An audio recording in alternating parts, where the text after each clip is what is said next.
Good morning all of you. कैसे हैं आप लोग? I hope you all will be fine. And now आज का जो हमारा डिस्कशन होगा वो होगा क्लास 10th इकोनॉमिक्स का chapter number 3 money and credit के इंपॉर्टेंट क्वेश्चन एंड आंसर्स पर।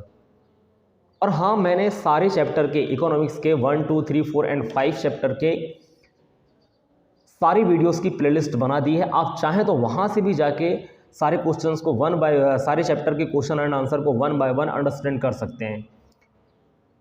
तो आज हम जो डिस्कशन करेंगे वो मनी एंड क्रेडिट के important question and answer and objective questions पर डिस्कशन करेंगे। मनी एंड क्रेडिट ये इकोनॉमिक्स का चैप्टर नंबर 3 है, जहां पर हम मनी, ठीक है, जिसका यूज हम एक्सचेंज के रूप में करते हैं। लेकिन उससे पहले क्या था, जब मनी इंट्रोड्यूस नहीं हुआ था तो हम चीज़ों को कैसे खरीदते बेचते थे। तो यहाँ पर हम बार्टर सिस्टम के बारे में भी पढ़ते हैं। ठीक है, चैप्टर के एक्सप्लेनेशन में आपको बता दिया गया होगा कि बार्टर सिस्टम क्या होता है। बार्टर सिस्टम भी एक एक्सचेंज का माध्यम होता है जहां पर हम कमोडिटीज के बदले कमोडिटीज लेते हैं। ठीक है, ये डबल कॉन्फिडेंस पर डिपेंड करता है। डबल कॉन्फिडेंस जब हम आगे आएंगे तो उस पर भी समझ में आ जाएगा कि डबल कॉन्फिडेंस ऑफ वांट्स क्या होता है। ठीक है, तो देखते हैं पहला क्वेश्चन इस चैप्टर का, जो कि है, मैं आपके स्क्रीन पर, आप देखिए यहाँ पर मैं शो कर रहा हूँ कि in situation with high risk credit might create further problem for the borrower, explain. कि देखिए यहां पर बोला कि हाई रिस्क पर जो बोरोवर्स होते हैं क्रेडिट ले लेते हैं। ठीक है, क्रेडिट का मतलब भी आप समझिए, क्रेडिट का मतलब एक तरीके से लोन होता है जो कि बैंक या नॉन फॉर्मल ऑर्गेनाइजेशन जो हैं वो लोगों को प्रोवाइड कराती हैं। ठीक है, पर बेसिकली हमको नॉन फॉर्मल ऑर्गेनाइजेशन के अलावा बैंक से, या जो फॉर्मल ऑर्गेनाइजेशन है जिनको गवर्नमेंट ने ऑथराइज किया है, वहाँ से क्रेडिट लेना या लोन लेना ज़्यादा प्रॉफिटेबल होता है। तो इस आंसर को समझने की कोशिश करें कि in situation with high risk credit might create further problem for the borrower. Borrower का मतलब होता है कि जो क्रेडिट लेता है या कर्ज लेता है। ठीक है, credit involve a certain amount of loan that is taken by borrower from a lender at a high interest rate. कि जब किसी लेंडर से बोरोवर हाई इंटरेस्ट रेट पर लोन लेता है तो देखेंगे प्रॉब्लम कैसे क्रिएट होती है। In case there is a failure and the borrower faces loss, then he further fall in the trap of credit। कि ये क्रेडिट के ट्रैप में फंस जाता है कि यदि हाई इंटरेस्ट पर लोन ले लिया ज़्यादा, ठीक है, और उस लोन को पे नहीं कर पा रहा है, चुका नहीं पा रहा है, तो बोरोवर को बहुत सारी प्रॉब्लम्स आती हैं। अब बाद में जाके क्या होता है कि fall in the trap of credit, कि क्रेडिट के ट्रैप में फंस जाता है। This is known as the डेब्ट ट्रैप। इसको डेब्ट ट्रैप कहा जाता है। डेब्ट यानी कर्ज के जाल में फंस जाना, कर्ज तले दब जाना। ठीक है, and now the borrower has to repay the credit along with interest applied by the lender and he further falls into the trap of credit, increasing the problem for the borrower. कि अब उसको loan को repay करने के लिए बहुत सारी problems को फेस करना पड़ता है जो बोरोवर्स होते हैं। देखेंगे आगे इस पर क्या कहा गया है कि the borrower also has to sell a part of his or her land to repay the loan. Finally बाद में जो बोरोवर होता है उसको अपनी लैंड का कुछ पार्ट बेचना पड़ता है ताकि वो जिस भी लेंडर से लोन लिया है, जिस भी इंटरेस्ट पर लोन लिया है, तो इंटरेस्ट के साथ उस लोन को रीपे कर सके। ठीक है, तो ये प्रॉब्लम्स क्रिएट होती हैं। Now the question number 2, how does money solve the problem of double coincidence of wants, explain with an example of your town your own. ठीक है, कि आपने अपने एग्जांपल से बताना है आपको कि डबल कॉन्सिडेंस ऑफ वांट्स क्या होता है। डबल कॉन्सिडेंस ऑफ वांट्स का मतलब, अब मान के चलिए कि मुझे ये चौक बेचना है, ठीक है, मुझे इस चौक के बदले डस्टर लेना है, तो मैं एक ऐसे व्यक्ति की तलाश करूंगा जिसके पास डस्टर होगा और उसको ये चौक चाहिए होगा। That is called double coincidence of wants. ठीक है, कि भाई मैं किसी व्यक्ति से ऐसी चीज को एक्सचेंज करूं जो मेरे पास है और उसको उसकी जरूरत है, और मुझे भी उस वस्तु की जरूरत है जो किसी और व्यक्ति के पास है, तभी ये सिस्टम काम करेगा, और इसी को बार्टर सिस्टम कहते हैं। आंसर समझने की कोशिश करें आप, कि लिखा है कि double coincidence of wants is when whatever a person desire to sell is exactly what the other wishes to buy. कि एक पर्सन वही चीज सेल कर सकता है दूसरे व्यक्ति को, कि जब दूसरे व्यक्ति को आपके पास की चीज चाहिए होगी। In a barter system where goods are directly exchange without the use of money. कि जब बार्टर सिस्टम, जब मनी को इंट्रोड्यूस नहीं किया गया था तो बार्टर सिस्टम यहां पर चलन में था, और बार्टर सिस्टम में हम डायरेक्ट गुड्स को एक्सचेंज करते थे गुड्स के बदले। आगे देखेंगे, double coincidence of wants is an essential feature. की बार्टर सिस्टम का डबल कॉन्सिडेंस ऑफ वांट्स जो था वो एसेंशियल फीचर था। जब तक double coincidence of wants apply नहीं होगा बार्टर सिस्टम फेल हो जाएगा। ठीक है। Now money solve the problem of double coincidence of funds because after the introduction of money people could use money as an intermediate to buy और sell things and no specific buyer और seller was required for interchanging of products. कि जब money introduce हुआ तो money एक intermediate के रूप में काम किया कि भैया मनी के बदले आप कुछ भी चीज़ बेच सकते हो और कुछ भी चीज़ मनी से खरीद सकते हो। तो फिर यहाँ पर बार्टर सिस्टम जैसी प्रॉब्लम नहीं आने लगी, डबल कॉन्सिडेंस ऑफ वांट जैसी प्रॉब्लम नहीं आने लगी कि आप दुकान पे सामान खरीदते हैं, ठीक है। फॉर एग्जांपल आप टूथपेस्ट लेते हैं तो उसके बदले में आप उसको टूथपेस्ट या ब्रश या कुछ भी चीज़ ऐसी नहीं देते हैं, आप पैसे देते हैं और पैसे के बदले आपने टूथपेस्ट खरीद लिया, ठीक है। तो ये मनी के इंट्रोड्यूस होने के बाद हुआ। आगे देखेंगे यहाँ पर कि लिखा हुआ है कि फॉर एग्जांपल, अब एक एग्जांपल देखते हैं कि a trader wishes to sell 10 sack full of rice expect to get it in exchange for 5 sack of cereals. कि एक ट्रेडर से जो कि 10 बोरे अपने राइस के बेचना चाहता है और उसके बदले कुछ और अनाज लेना चाहता है 5 बोरे, ठीक है, दाल वगैरह जो भी है दलिया टाइप से। And now to find a suitable buyer to sell the sack of rice in exchange of cereals would be very tough. अब ये उसको मार्केट के अंदर ऐसे व्यक्ति को ढूंढना पड़ेगा जिसके पास सेरल्स हो और जिसको राइस की जरूरत हो, ठीक है, तो सेरल्स के बदले राइस को दे सकता है। And now however the money will solve this problem and the trader can sell the sack of rice to someone who need it and in return buy cereals from the money he get from the buyer of the rice। लेकिन money के introduce होने के बाद क्या हुआ, वो अपने rice को कहीं भी पैसे में बेचकर किसी से भी पैसे से सेरल्स खरीद सकता है, ठीक है। आई होप ये समझ में आ गया होगा डबल कॉन्सिडेंस ऑफ वांट्स। बढ़ते हैं क्वेश्चन नंबर 3 की तरफ, जहां पर है how do bank mediate between those who have surplus money and those who need money. यहां पर दो वर्ड्स को समझिए, surplus money and need money. Surplus का मतलब होता है जिसके पास ज़्यादा पैसे होते हैं और नीड मनी का मतलब होता है जिसको पैसे चाहिए होते हैं। तो बैंक इसके बीच में इंटरमीडिएट का काम कैसे करता है, तो बैंक में आप देखेंगे यदि आपके पास ज़्यादा अमाउंट है या कुछ भी अमाउंट है तो आप बैंक में उसको जमा कर देते हैं, बदले में बैंक आपको इंटरेस्ट देता है। लेकिन उस जमा पैसे का बैंक क्या करता है, जिनको मनी की नीड होती है, ज़रूरत होती है, बैंक उनको हाई इंटरेस्ट पर लोन देता है, ठीक है। उनसे जो इंटरेस्ट मिलता है तो जो डिपॉजिटर्स होते हैं, जो सरप्लस मनी वाले होते हैं, उनको बैंक फायदा देती है। तो यही है इस आंसर पे, आप देखेंगे आंसर यहाँ पर कि bank mediate between those who have surplus fund, या जिसको डिपॉजिटर बोलते हैं, जो डिपॉजिट करते हैं बैंक में, and those who are in need for funds, जो कि बोरोवर्स होते हैं, कर्ज लेते हैं बैंक से, उनको बोरोवर्स कहा जाता है। by lending money to people who are in need, ठीक है। people can open account in bank and bank make use of that money to fulfill the loan requirement of the people। कि लोग क्या कर सकते हैं, बैंक में account खुलवा सकते हैं। अकाउंट खुलवाने के बाद बैंक ऐसे लोगों को लोन प्रोवाइड कराता है and a higher interest rate in charge for the borrower and that profit is given to the depositor as interest for different deposits। कि इसके बाद क्या करता है बैंक, कि जो लोन लेते हैं उनको हायर इंटरेस्ट पर लोन देता है और जो लोन से फ़ायदा होता है उनसे वो डिपॉजिटर्स को भी कुछ फ़ायदा देते हैं। जैसे आपने देखा होगा कि यदि आपने बैंक में पैसे जमा किए हैं तो बैंक एक फिक्स अमाउंट का इंटरेस्ट आपको जमा किए गए धनराशि पर देता है, ठीक है। क्वेश्चन नंबर 4 देखेंगे आप, जहां पर है कि look at a 10 rupees note, what is written on top, can you explain this statement. कि आप 10 रुपए का नोट देखिए, उसके टॉप पे क्या लिखा रहता है, उस जो भी नोट लिखा रहता है उस पर, ठीक है, जो भी लिखा रहता है, क्या उसको एक्सप्लेन कर सकते हैं उस स्टेटमेंट को। तो आंसर देखेंगे आप यहाँ पर कि क्या लिखा रहता है बैंक के ऊपर, नोट के ऊपर, reserve bank of India and guaranteed by central government. की रिजर्व बैंक ऑफ इंडिया की तरफ से जनरेट किया जाता है, जो कि गवर्नमेंट सेंट्रल गवर्नमेंट की तरफ से ऑथराइज्ड होती है, गारंटीड होती है। आगे लिखा है is written on the top a 10 rupees note, currency in India is issued by central bank of the country. की जो करेंसी है वो सेंट्रल बैंक के द्वारा ही इंट्रोड्यूस की जाती है। In the case of India the reserve bank of India is the central bank of the country. कि रिजर्व बैंक को ही सेंट्रल बैंक कहा जाता है कंट्री का। This currency is issued on behalf the central government and these two are only authorities which are responsible for issuing note and currency in India।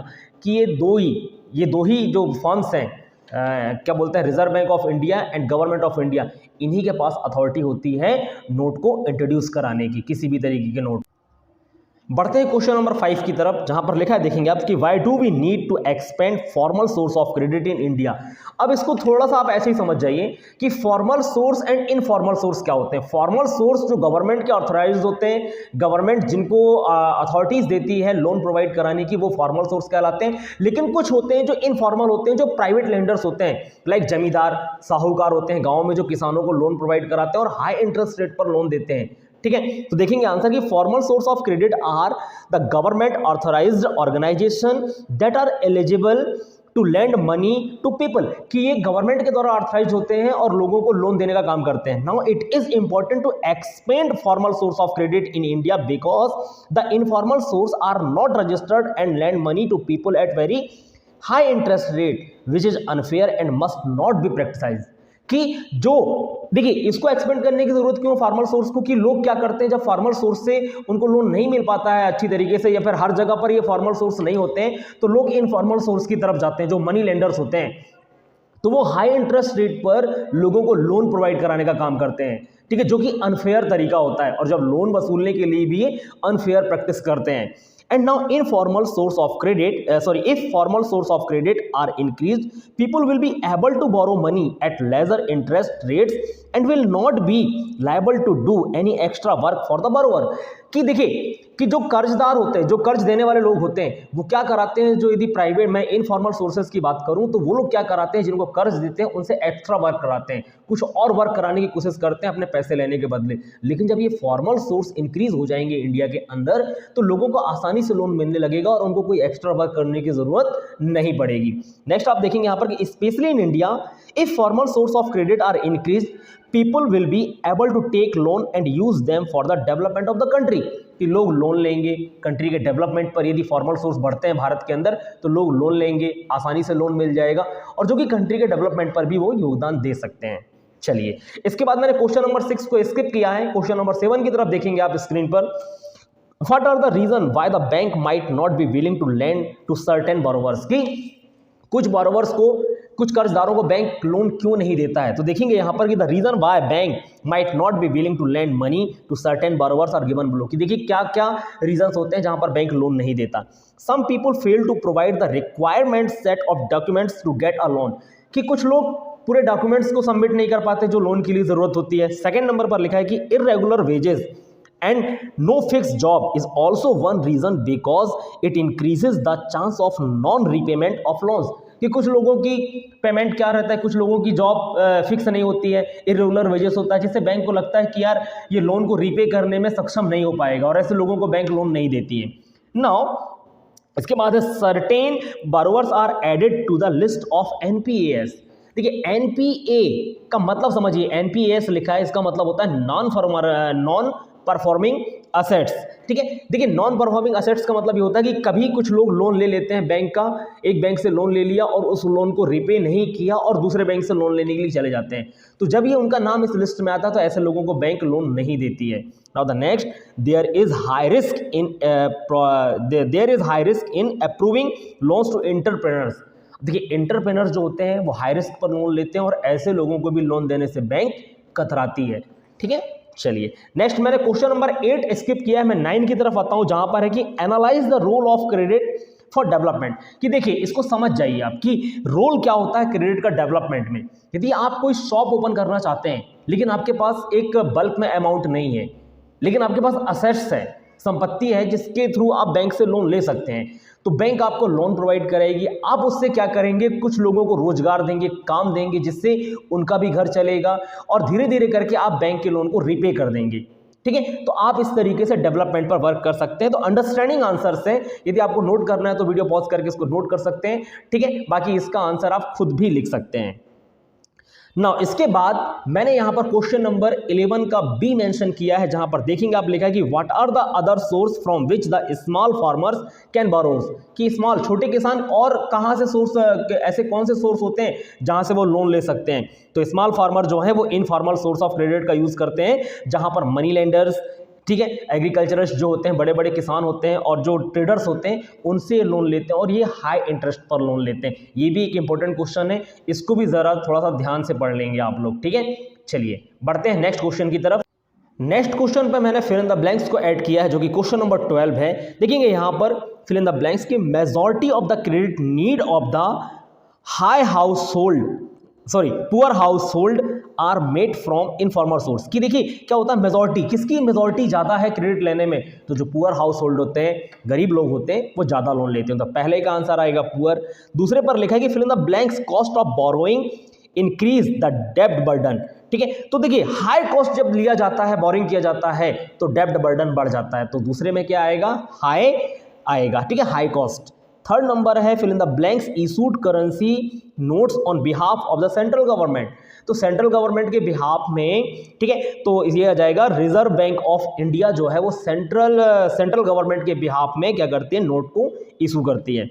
Fourth number है bank charge a high interest rate on loans that what they offer on depositors. कि bank जो है दिए गए loan पर high interest charge करती है और उसका प्रॉफिट जो है जो डिपॉजिटर्स होते हैं उनको देती है। ठीक है, नाउ तो फिफ्थ नंबर का फिल इन द ब्लैंक्स है, जहां पर कोलेट्रल आएगा। अभी मैं आपको कोलेट्रल का मतलब बताता हूं, पहले सेंटेंस पढ़ दूं। Collateral is an asset that the borrowers own and uses as a guarantee until the loan is repaid to the lenders. कि जब क्या होता है कि जब कोई लोन लेता है, ठीक है, तो किसी चीज को गिरवी रखता है, गिरवी। ठीक है, गिरवी रखने का मतलब ही यहां पर कोलेट्रल होता है। कोलेट्रल का मतलब जमानत। ठीक है, जमानत के तौर पर कुछ राशि, कुछ संपत्ति जो है वो जमा करा ली जाती है, और जब तक लोन को रिपे नहीं किया जाता तो लेंडर के द्वारा ऐसी चीजों को यूज किया जा सकता है। ठीक है, चलिए इसके बाद मैंने ऐड किया यहां पर क्वेश्चन नंबर 13, जो कि चूज द करेक्ट ऑप्शन है। तो देखेंगे यहां पर पहला है कि इन एन SHG, जिसका मतलब होता है self help group, most of the decisions regarding saving and loan activities are taken by. तो सेल्फ हेल्प ग्रुप में मेंबर्स होते हैं। ठीक है, गांव में आप ये ज्यादा देखने को मिलेगा कि कुछ मेंबर्स होते हैं जिनके द्वारा ये सेल्फ हेल्प ग्रुप बनाया जाता है। तो ये इनके जो मेंबर्स होते हैं वही सारे डिसीजंस लेते हैं। ठीक है, चलिए नेक्स्ट नंबर पर देखेंगे यहां पर आप। ठीक है, formal source of credit do not include. कि फॉर्मल सोर्स में कौन इंक्लूड नहीं है, तो यहां तीन ऑप्शन है, बैंक, कोऑपरेटिव्स एंड एम्प्लॉयर्स। तो देखेंगे बैंक भी फॉर्मल सोर्स पर आता है, कोऑपरेटिव्स जो कि गवर्नमेंट के द्वारा बनाए जाते हैं लोन देने के लिए, तो ये भी फॉर्मल सोर्स में आते हैं। लेकिन एम्प्लॉयर्स जो होते हैं, जॉब होल्डर जो होते हैं, वो जो होते हैं नॉन फॉर्मल सोर्स होते हैं, जो कि जरूरत पड़ने पर किसी को हाई इंटरेस्ट रेट पर भी लोन प्रोवाइड करा देते हैं। ठीक है, तो ये चैप्टर मैंने एक ही वीडियो पर कंप्लीट कर दिया है। आई होप आप लोगों को क्वेश्चन एंड आंसर समझ में आ गए होंगे। ठीक है, ये चीजें प्रैक्टिकल लेवल पर भी आप इसको अप्लाई करके देख सकते हैं, और यदि क्वेश्चन एंड आंसर कुछ ऐसे आ जाते हैं जो आपसे नहीं बन रहे हैं, फिर भी आप इन आंसर्स को अपने वर्ड्स पर एक्सप्लेन कर सकते हैं। सिर्फ स्टोरी समझ में आनी चाहिए आपको। तो मैंने अपना काम कर दिया है, मैंने ये आंसर्स आपको समझा दिए हैं। आप एक बार और समझ सकते हैं, और आंसर लिखने की प्रैक्टिस जरूर करिए। मैं एक बार फिर कहना चाहूँगा कि बोर्ड एग्जाम में किसी भी क्वेश्चन को गिव अप ना करें, हर क्वेश्चन के आंसर्स लिखें, तभी नंबर मिलेंगे।